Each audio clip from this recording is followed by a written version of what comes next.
Thank y'all for joining, guys. I'm Gabe Roth. I'm on the implementation team here at Belfry. I come to the Belfry team from the operations side. I used to manage operations for a mid-sized firm here in New Orleans. We signed on with Belfry about a year into my tenure there, and I love the product so much that I decided to join the Belfry team. Today, we're going to have a conversation with our guest Humberto about scaling in the security industry. And Humberto Barrera comes to us with a wealth of experience in the industry. He has almost 2 decades of law enforcement background, as well as working in hospital security and construction superintendent. So he really sees this industry from a lot of different angles. Today, Humberto is the CEO of Global Security and Investigative Services, GSIS, and they are a full-service security company offering armed, unarmed, investigative services and executive protection across Louisiana and Texas, and soon to be Nevada. Where I think that Humberto is a great resource to listen to is that we've had conversations about what pillars he has used to build his company, and it's based on communication, positive culture, and operational standards, which apply to a business from 10 officers to 500. And he has a lot of experience with growing his company. So without further ado, I want to hand it off to Humberto and let him give you his story. Morning, everybody, and thank you, Gabe, for that introduction. As Gabe mentioned, I have over 2 decades of law enforcement and public safety experience. My leadership skill really comes from the way I was brought up and the way I was raised. Right, it was the fair handshake, old school, yes sir, no sir, yes ma'am, no ma'am type of style of an upbringing. My parents they taught me the importance of community, the importance of being involved from a very young age. And I grew up in a very humble home where the only thing you had was your word. The only thing you had was your commitment, and that all started at a very young age. They taught me also that if you're in a position to help people because others have helped us. So um, well, that means helping someone with, in some points, clothing, guidance, job opportunities. The sense of responsibility has always been part of my hardwiring, the way I am. And that is also something that led me to law enforcement throughout my career. I served in different roles. I was a deputy, I was a police chief, I worked undercover in the border towns. Um, and I finally ended my career in fire marshal service and emergency management. And each role, as we go along through life and employment and our professions, the roles that we take upon teach us a lot. My roles taught me about leadership. It taught me about accountability. It taught me how to work with people, how to communicate with different mindsets. Um, and it showed me a lot about the communities that we were serving, where there's gaps and where there's shortages and where and who needs more help than others. And one thing that I learned is that public safety and everything that has to do with public safety is not just about responding to a problem. Sometimes we tend to think that, right? Because we get the phone calls that there's a problem here and a problem there. But it's also obviously, and I know I'm preaching to the choir here. You guys probably all know this already, but it's also about prevention. It's about trust. It's about mentorships, uh, creating opportunities for people, and that became part of the foundation for GSIS, Global Security. When I launched GSIS, the goal was not just to start a company. There's hundreds of companies. We all spend all of our money into it, and we all hope that they grow. But one focus for me was that we build uh, something, and again, we're not reinventing the wheel. Something that served clients professionally, something that integrated who we are as people, that our level of commitment, our level of work ethic was there. A company that helped people, that created opportunities for people, not just in my community, but in the communities where we have contracts. Um, Wherever we set foot, we want to leave that place in a better position than they were. We want to be blessed with contracts, and we want to bless people with opportunities. And so when we started when we started global security in the beginning, small wins meant a lot. It was signs that something is working, getting business cards, getting our insurances, our workers' comp, um, getting our first contracts, and hiring our team members. All of those were positive signs. That were signs that were started to grow and that things were going in a positive direction. One of the first areas we improved was dispatch. We started adding dispatchers in there because dispatchers are going to be the first people your clients call. Sometimes they're going to be the first people your security guards call when they have a problem, and that is just such an important part of the entire process is the communication. Dispatchers is what keeps you from when it's your day off or when you're at church or when you're with your family. Dispatchers is what saves you from having to be on that phone, getting ugly looks from your wife to get off the phone. So you got to have the right people in place. You have to not be scared to get the right people in place. And dispatchers for us was one of those areas.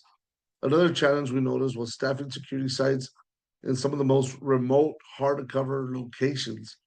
Um, Instead of turning those opportunities away because there's no hotels or there's no infrastructure where they're building this battery plant or whatever, we created a model where we could place guards on sites in the most remote places by investing in RVs, by investing in generators, so that we can house guards in some of these remote places. And this helped us hire locally. It helped support those communities, and it still met those clients' needs. Another turning point was hiring a CFO that helped us uh, take a lot of administrative work off my plate, and it allowed me to focus more on the vision of the company. Listen, I want to be selling. I don't want to be doing payroll. That's the truth. I hate payroll. And we pay weekly. It's a headache that I got to deal with every single week.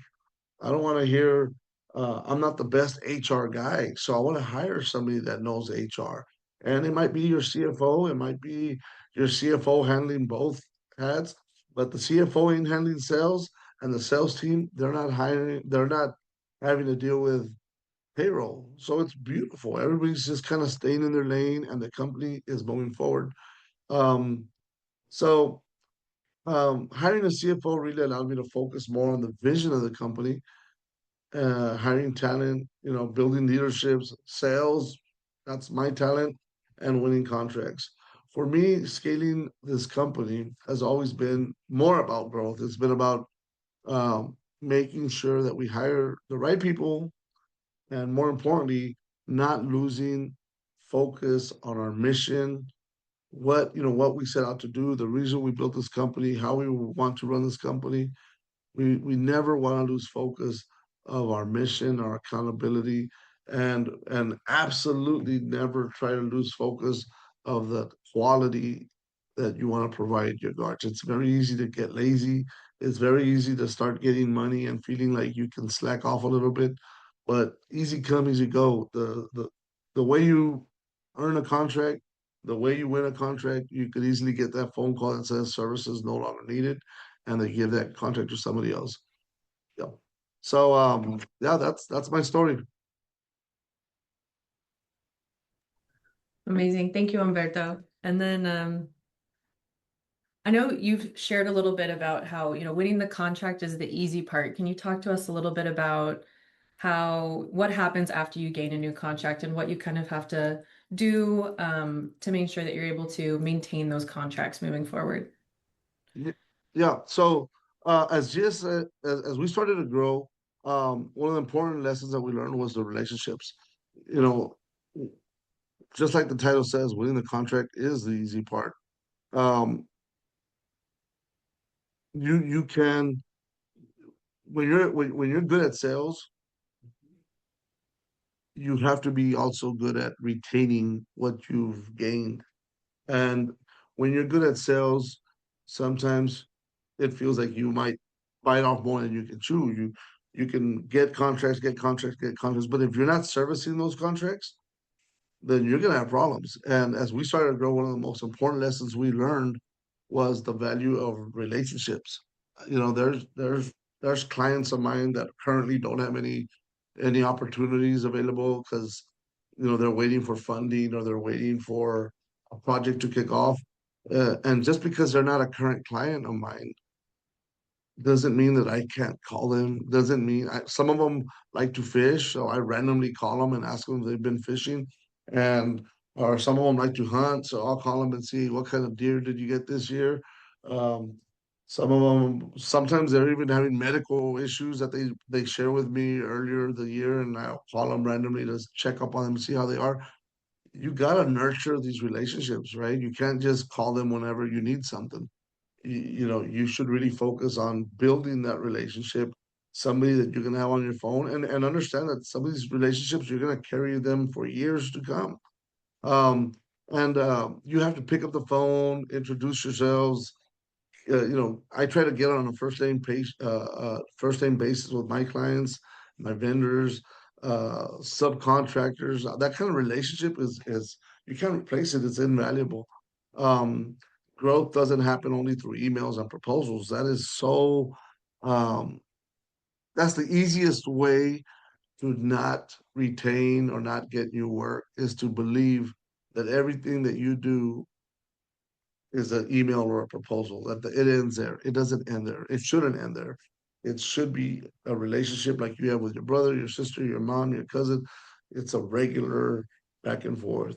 And a lot of it comes, you have to build the trust, you got to build the communication, you got to stay connected. I can't iterate how important it is to stay connected to these people, whether they got work, whether they don't got work. I stay in touch with people that have never given me a contract. I'll check in with them once every 5, 6 months, and I just want to be a little bleep on their radar, because I know that if I'm a bleep on their radar, I at least have a chance at someday winning that contract, or getting more work from a client. So um, when we looked at expanding outside of Texas, Louisiana became just, it was just a no-brainer. Louisiana started sending us, the refineries and stuff started sending us requests for proposals, and they started calling us to pick our brains about how we would do certain things. And we were receiving work from Louisiana, but at the time we didn't have a license in Louisiana, so we had to refer it to somebody else or just simply turn that opportunity down, and it didn't sit well with us. So it helped us realize something that was important to well, something that became very important to us, is that if we wanted to grow, if we were serious about wanting to grow, we needed to be more proactive about licensing and market expansion. Um, there's when you have one state to work with, there's X amount of odds that you're going to be successful if you do everything right. And when you get another state, now you've doubled those odds by being able to operate in another state. Um, uh, and that's what that helped us realize, is that we needed to, if we were serious about being a business, that we needed to expand, because um, that's just from the perspective of odds and percentages and chances of succeeding. The more area you cover, the more you can market, the more you can market, the more you can get, the more you can get, the more you grow, and yada yada yada. So we created a list of 10 states. We kind of all sat down in our brainstorming, our battle room, and we created this list of 10 states that we wanted to get into. And from there, we began working through the process one state at a time. And I have to give credit to my team, because that process, the process of getting licensed in Texas isn't that tough. But when you're talking about Nevada and you're talking about Louisiana too, it's kind of rough. Nevada is it's hard. You have to have a lot of you have to show up. You have to take the test, you have to submit a lot of paperwork, you have to submit yourself to I think 2 layers of background checks, credit checks. Um, um, so it's a little tedious, but I have to give credit to my team because that process takes a lot of coordination. Each state has its own requirements, documents, applications, narrative, timelines. It's not something only one person can do, and our team has worked together to just kind of do whatever it has to do to move the application forward. One lesson we learned quickly is that the process can be so tedious depending on the state because of that, we decided it was better to be strategic. Instead of trying to expand everywhere at once, which is what I tried to do once upon a time, we grabbed all these states and started several applications. That created a nightmare for everybody. Our goal became simple, pursue one state at a time, pursue one this year, another one in 6 months, another one, and just keep going and then maintain those licenses by paying their fees and everything else that we needed to do. So even if we're not operating in that state, we're licensed to do so, and that allows us to keep growing. We also learned that many applications ask for a similar, if you're thinking about expanding in other states, understand that put centralize all of that paperwork that it took you to get registered in Texas, for example, and centralize it, keep it in one folder, keep your documents, insurance record, and all of that information in one spot. That way, it makes it a lot easier for future applications and proposals. Um, it streamlines everything, and it allows you to it allows the mountain not to be so high when you're trying to expand. Another major part of scaling into new markets is hiring the right people. When I hire, I try to integrate, you know, some of you have already probably been in business for a while, so you've known the headaches that comes with this. When I hire, I try to bring individuals who have skill sets that I may not have. As a leader as a leader and CEO of this organization, I don't want to be the strongest person in payroll.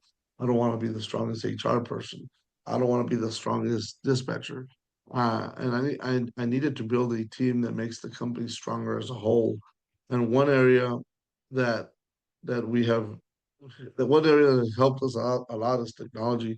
Our team has helped research and adopt tools that make us more efficient and allow us to make better driven decisions. And there's software out there, there's things that you can buy that'll make your job easier. And sometimes um because I've been there, you look at how much money comes in, you look at your profit margin, you look at what you've paid out, you looked at how much you paid out in taxes, and you wonder, where can I get the budget to implement some of these tools? Or I'm scared to do it because they're requiring a contract. And I don't know if I have the money to do it, or what happens if my company doesn't make it. And hey, man, you have to invest in the tools that are going to make your business better, because you have an amazing opportunity to invest in this and to invest in your company, and you're going to be scared. You're going to be scared to invest in it with technology. Don't be scared. Do it. That's one of the reasons we adopted Belfry. It gives us access. It not only gives us, it gives our clients also access to very important operational information, and it's right on our fingertips. We can geofence a client. I'm sorry, we can geofence our guards. Our clients know where our guards are at all the time. It takes the guesswork out of, was the guard there? Was the guard not there? Um, it's right there at your fingertips. You click it, you know where your guard's at all the time. It gives access to hourly reports, the accountability part, especially when you're trying to sell it. I mean, look, I bought Belfry, and I'm not just speaking nice about Belfry because this is a Belfry seminar. With Belfry, I'm able to use it to sell my services to the client. Hey, client, I'm going to geofence my guards. You're going to get your hourly reports. I'm going to be able to tell you where that guard's at all times. It's a no-brainer. It's something that makes my life as a salesman a lot easier to be able to offer these things that I didn't even build it. I just subscribe to it and they're doing it for me, right? So the accountability makes it a lot easier to sell my services. It's got scheduling features that take the nightmare out of having to hire somebody to schedule people for me, or schedule guards, or to make changes.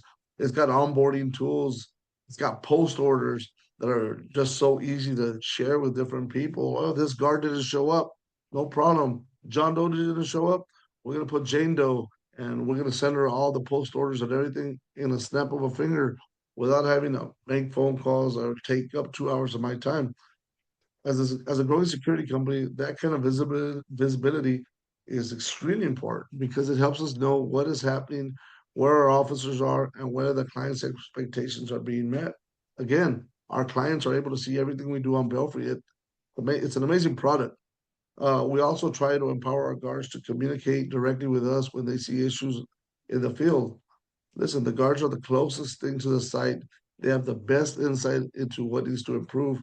So we make it a priority to listen to our guards are complaining about something or they have ideas about something. We listen because it makes us better as a whole. That feedback helps us strengthen the client experience and it supports our officers a lot better. At the end of the day, scaling into new markets is not just about getting licensed or winning new contracts. It's about having the right relationships, the right team, the right systems, the right technology in place. Hiring the right people can make the growing pains much more manageable. Hiring the wrong people or growing without the technology or without the structure can create problems that eventually will be the end of your company or it'll just hurt your business to a point that you can't recover.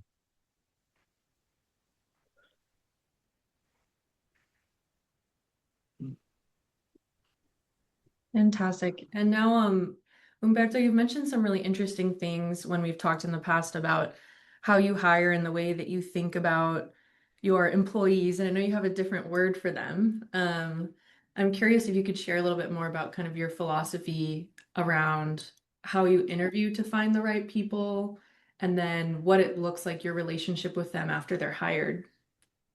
Um, Three things are very important for us is the three pillars, right? It's uh, hire right the first time, build a culture of partners, not employees, and tools and accountability.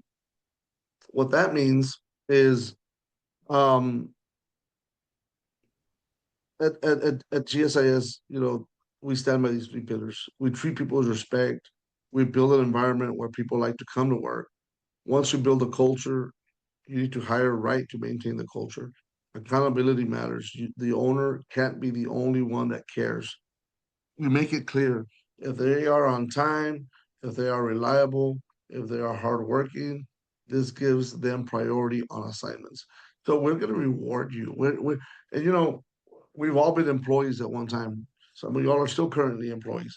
So we understand what it's like. If you're an employee working at the right place, good for you. But if you're an employee that hates being treated like an employee, then that's where we tried. We don't, because of my past experience, I don't want to be treated like just that employee that could be replaced. I want to work hard for my company and I want to build partnerships. And that's what we do. We hire partnerships. And I hire for attitude, which sometimes is a bit controversial, but I'm not just gonna hire warm bodies. You know, in this industry, it's very easy to get caught up with, okay, I have a site I gotta cover, so I'm gonna send that client warm bodies. Guess what? And you know it, anybody watching this webinar knows it. If you're just hiring warm bodies to go take care of a site, you're gonna end up with people that don't care. You're gonna end up with guys that show up with slider shoes on. You're gonna end up with guys that show up in shorts and warm-ups. You're gonna get some just an amazing jaw-dropping people that you're like, how this person absolutely doesn't care about their job. Even after so many years, it still boggles my mind when I end up with a guard that shows up caring less about himself than anybody else. Um, so I'm a strong believer that skills can be taught, but you cannot teach loyalty, you cannot teach work ethic, you cannot teach grit, eagerness, I can't just magically snap a finger and make you the motivational type. I can't teach you that. What matters most to me is how they treat people. Um, Specifically how they talk about people in their life. I've seen guards when I'm hiring them answer their phone to their moms or their dads, and they're hey bro, and hey, hey this and hey that, and yelling at them, and just if that's the way you treat your mom, if that's the way you treat your dad or your kid, then we're gonna have problems because I like to hire people that I like to hire people that know how to treat people.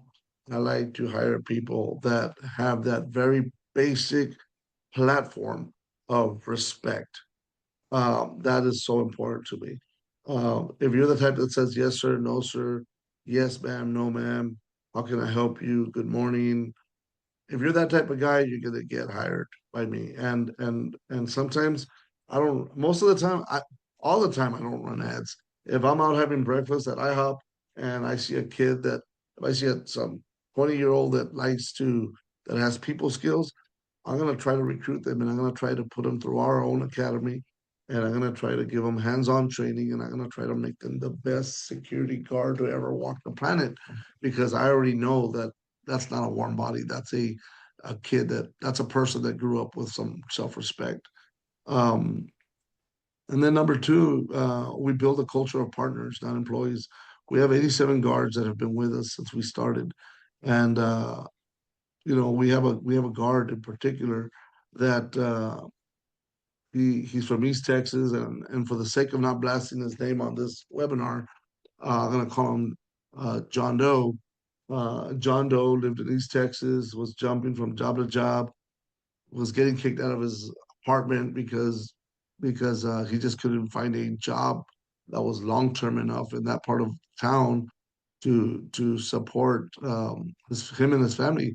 He's a dad with a wife, two new brand new kids, and so many obstacles. Anyway, make a long story short, this guy did a good job for me there in East Texas. Um, and when the storm came through Houston and there was no electricity, there was flooding all over the place. This guy was still showing up to work despite all the obstacles at his own house of not having power and kids to provide for. He did such an amazing job being responsible to this job that when that job ended, I offered him a job in West Texas, a full-time job in West Texas, and he said, "I can't do it. I can't make it because I don't have a vehicle right now." So I loaned him a company van. The van eventually got stolen out of West Texas. It was probably in Mexico somewhere. But uh, the point is that when he said, I'll take that job if you find a way to get me there." I sent him a van. He loaded him, his family, and everything that he had, all his possessions up, fit in that van. And he ended up in West Texas, where I had to house him. I had to rent a room for him. I had to pay for his gas. I had to give him all the startup tools he needed to just survive.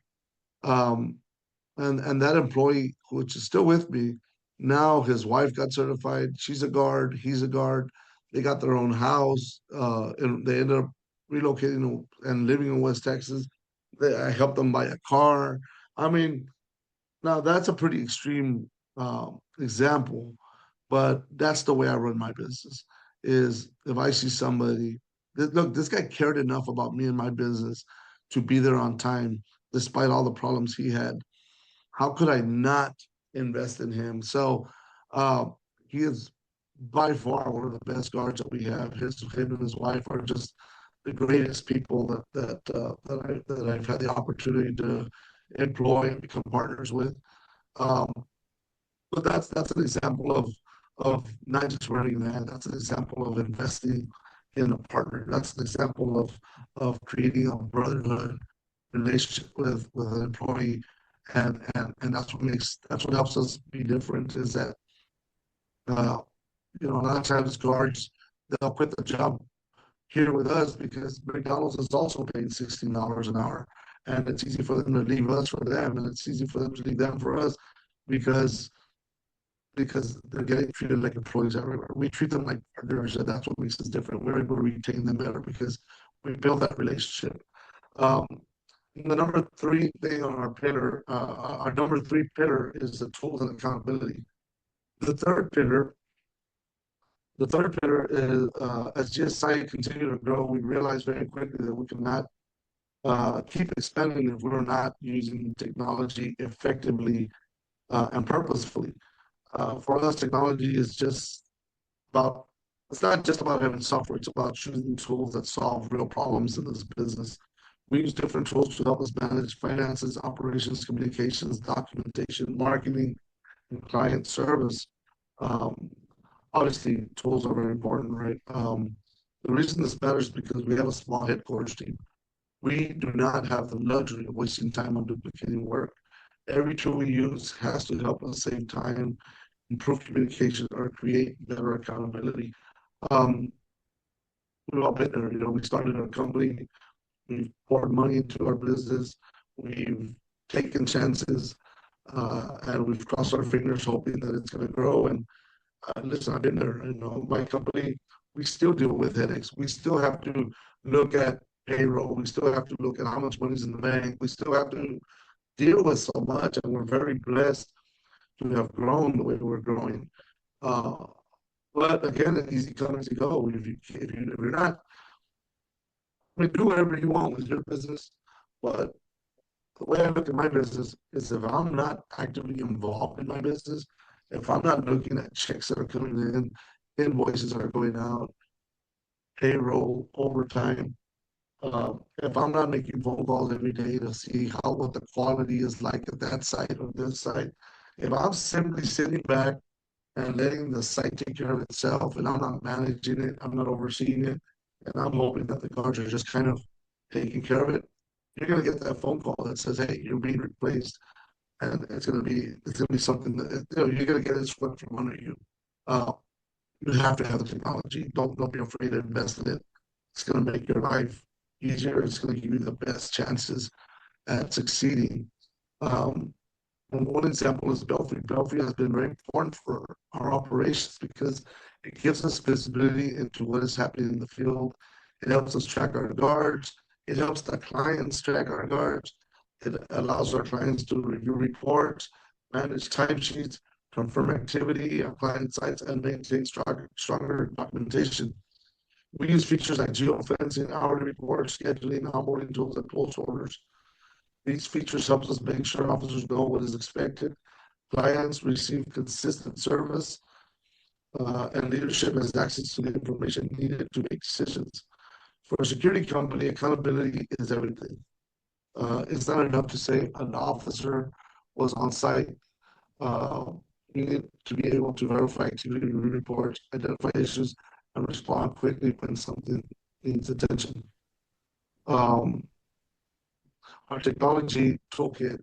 Belfry also saves us a lot of staff time. Without a system like that, we need more manual follow-up, more phone calls, more paperwork, and more in-person checking. Instead, we're able to manage the field more efficiently while still maintaining oversight. Another tool that has helped us is Ring Central, especially when it comes to communication. In this industry, communication has to be fast and it has to be very clear. Clients need to reach us, officers need to report issues, and our team needs to stay connected. Having a strong communication system helps us avoid missed calls. Um, um, I'm sorry, I lost my spot. Having a strong communication system helps us avoid missed calls, delays, and confusion. We also use tools like Panadoc. Man, I cannot tell you how much Panadoc has also saved us. Uh, it helps us with documents, proposals, agreements. That has helped us look more professional, move faster with clients, and keep paperwork more organized. No matter how small your company is, no matter how disorganized you feel like you are, when you involve technology like Belfry, it's gonna make you look good. For me, as far as Panadoc, I use Panadoc. I don't have to worry about what Word document, what what I don't have to worry about anything. It's all simplified. Whether you're a one-man show or you got 10 people in your office, when you get the technology is going to translate your efforts. I'm very rough around corners.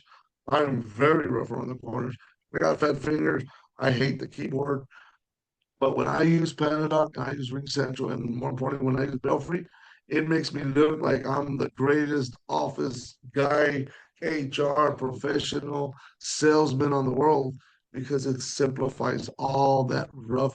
It converts this rough around the corners guy into the best professional on the other side of this email. So it's so important that you it's so important that you consider investing in your company so that you can take away all the rough edges and make yourself and your company look like the company that deserves to be on top of that list of potential vendors for your client. The bigger lesson is that tools should support the business, not complicated. Before adopting the tool, we always ask ourselves, is this going to save time?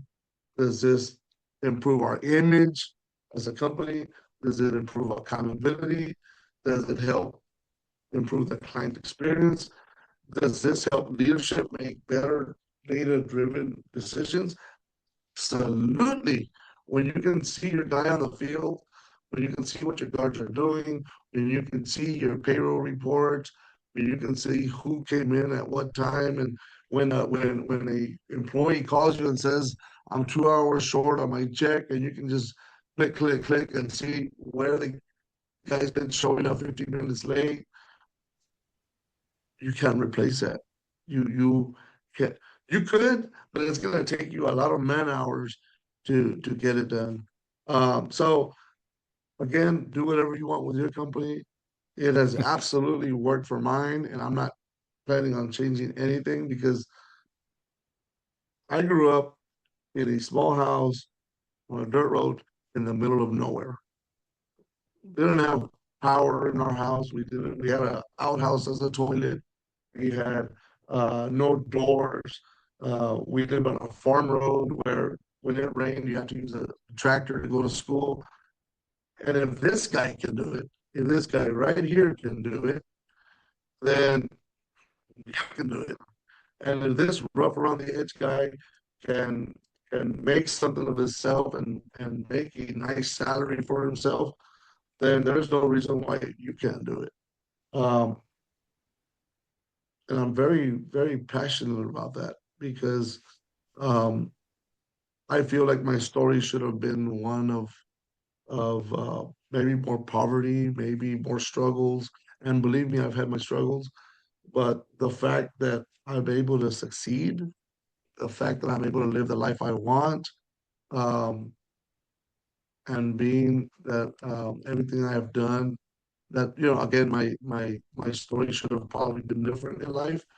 Um, the way life shaped me into who I am today, um, and has given me a lot of motivation. But at the same time, again, I'm very rough around the edges.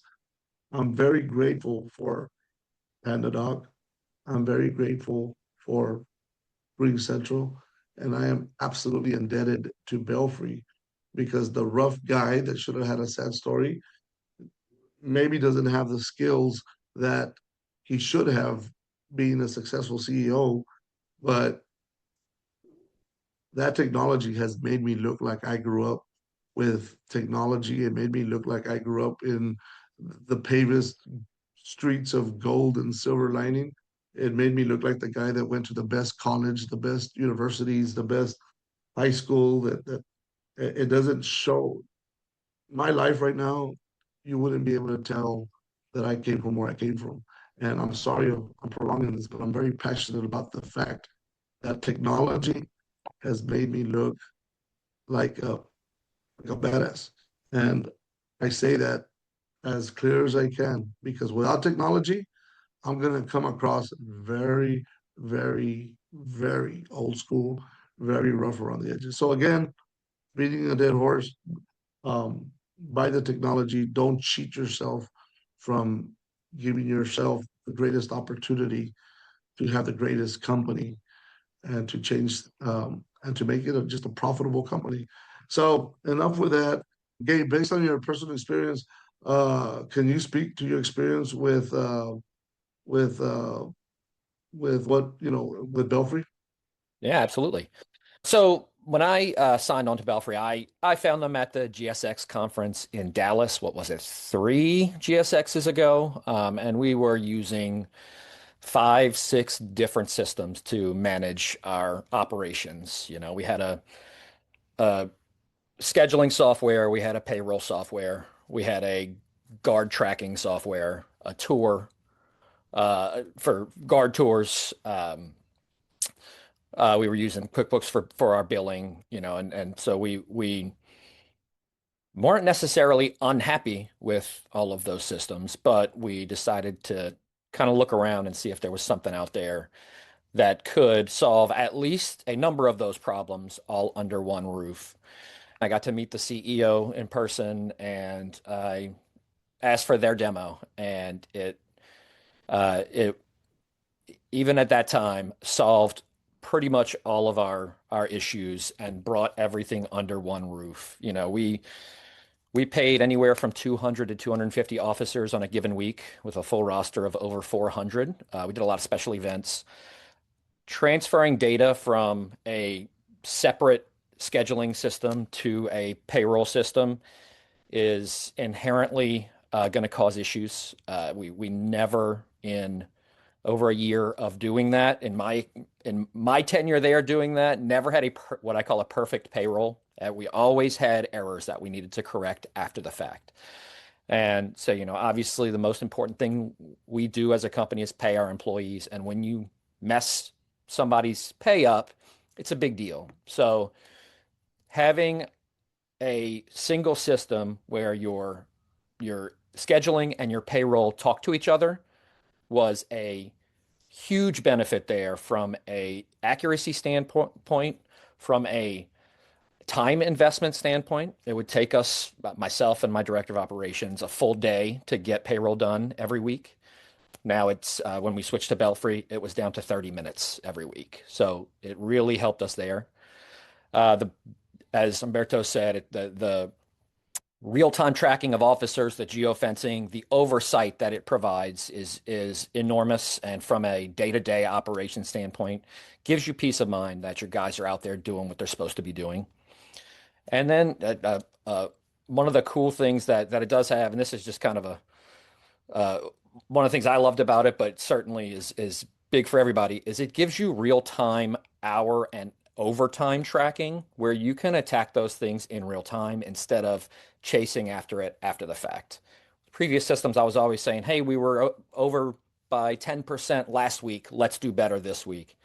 In Belfry, you could say, hey, we're over by 10% this week. Let's go change that. And you can jump in there and adjust those hours as you're able to, or as you see them, and go and fix that. We were able to bring our overtime down from around 10, 11% to between 2 and 3% within 6 months of switching over. So a lot of things that it did for us as a company that really put money right to the bottom line. I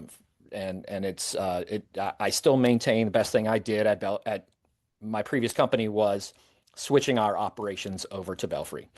And I may sound a little biased because now I do work for Belfry, but there's a reason for that, is that I liked the customer service that I got. I liked the people that I met, and I love the product. So now that my job is to teach new customers how to use the product effectively. So that's my Belfry background there. But it is it does offer a whole lot in one package. Amazing. Thank you, Gabe. I see some questions coming in. I see one for you, Gabe. What you got? Tom asked, can you pull reports to show a client proof of coverage, or is that still something companies are doing manually? Proof of coverage. So there's a few different kind of ways to do that. We can pull a report with actual clock-in data. It shows that the officer clocked themselves in or out, or if they were clocked in from the back office, it'll give you that data as well. As far as any report with geolocation data, there's not any way to really have a report for that, but you can share screenshots, things like that do show where the officer was at any given point within the shift. I hope that answers the question. Now, with those clock ins and clock outs, with the geofence, they have to be there for that clock in to work from their phone. So that's where it proves that they were on site when they clocked themselves in because of that geofencing. As far as activity reports, daily, weekly, or incident reports, things like that, any customized reports that you would create for your customers, you can set those to as automated, or you can set them as, a final approval from somebody in admin to send those out. Okay, great. Awesome. And then one more question about Belfry. Um, Alicia said Umberto's running 3 states. Does it get complicated to manage multiple states in Belfry, or is it pretty easy? And Gabe, I'll give that one to you.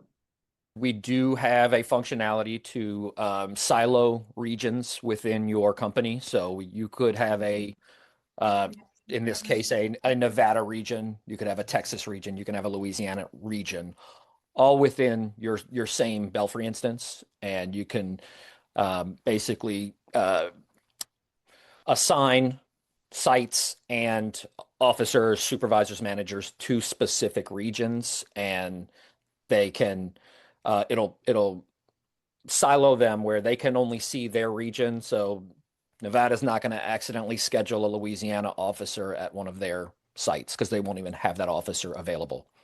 Now, if you do have close enough regions where you do have officers that straddle 2 regions or supervisors or managers, you can also have them in multiple regions. So you can really kind of customize it depending on your multi-state or even north and south of the same state. If there's a large enough distance where you need specific officers and specific sites to be paired together, you can do that. Yeah. Great. Thank you both for that. And then I've got a question here from Tatiana. She said, how do you obtain the funding to hire office staff? They aren't hourly employees, so it doesn't filter through the contracts. And I assume the How do question you, there would be about, given that an back office admin doesn't kind of pay for itself by being someone working out in the field that a contract is paying for, how do you start to have the funds to hire more people to help you in the back office? um, the, you know, again, there's no, there's no money tree right in my backyard that makes money happen. These are real problems. It's a great question. Those are real problems that require funding sources. And if you're a new company, currently the way we do it is we make enough profit to cover that. When we started, that's again, you're having to take care of payroll, right? When you look, I'm going to speak bluntly. When you first start, and it's going to be payroll day, and you look at payroll, you you look at payroll, and you're like, okay, I just got to make payroll, right? We live in a world where if you don't pay your employees or you're late paying your employees, some of them might blast you on Facebook. Some of them are going to try, and and and rightfully so, right? They want their paycheck. So when you first start your company, I get it. There's not enough money to do everything, but you're gonna have to borrow money from the bank. You're gonna have to get a line of credit. You're gonna have to do all this to start catapulting your business, and if and absolutely that'll halt a lot of your growth if you can't have if you don't have access. We're not sitting as a company that I think has already been successful. We're not sitting on a pile of money. We still have to get lines of credit, work off of line of credits. A car breaks down, one of our cars breaks down in a certain place or whatever. The American dream is finance, folks. You got to borrow money. You gotta do it at least till you're able to turn those profits. Once you start turning profits, then you can budget these positions in. But that's the answer to that. Yeah. And one thing I'll add, just because I've been looking at the data recently, we found that a lot of our fastest growing and most successful customers typically have a ratio of about 8 to 10 officers per one back office administrator. Once it starts to get higher than that, and you have 12, 15 or more officers for one person in the back office, it starts to get really hard to manage everything. So that can kind of give you like a framework of how many people should I hire? Try to think of it of maybe 10 to 1 to start and see how that feels. And then, kind of go from there. And technology can help, to Umberto's point. It can help augment the work that your back office team is doing. And we got a question from Joshua. He asked, how do you align your operations team to seamlessly work with your business development team to help sell and grow your company? And what are your expectations for these departments? Well, I do. We're talking about aligning our business team with our security guards, right? Um, we make it. We're very, very involved with our security guards. From myself as an owner, I make phone calls a lot. It's. I'm not recommending this because you're not ever going to get some sleep, but most of my security guards have my personal cell phone number, and I've built these relationships with them because I recruited them because that's the way I do. That's the way I run my business. Um, Payroll always calls out to make sure things are running good with the clients or with the guards. We don't isolate our business team from our guards. There's not that one person that's kind of the liaison between both. Everybody here is encouraged. Everybody on the business team is encouraged to one way or another. I have it on our whiteboard for everybody to read. Contact 10 guards a week and just check up on them. Don't ever leave a guard feeling like he's idle, like nobody's checking up on him. Check up on him. Ask him questions. How was this? How was that? If it's a cold day, our payroll clerk will call our guards and see, hey, who needs a sweater, who needs a jacket. If it's a hot day, we might have windbreakers. Who needs this, who needs that. So, and then we have, of course, Samantha on our team. She's always thinking of innovative ways to communicate with everybody. So the way we align it is everybody's introduced to everybody. We don't run the. We're very unorthodox the way we run things, and we encourage people to reach out. If somebody has a payroll question, you're going to hear from the payroll clerk. There's always a payroll issue, right? Somebody always, hey, I'm missing 20 minutes, I'm missing 30 minutes, or whatever. Um, but we do encourage our salespeople, especially the main people, to interact. So that's how we do it. It's kind of old school.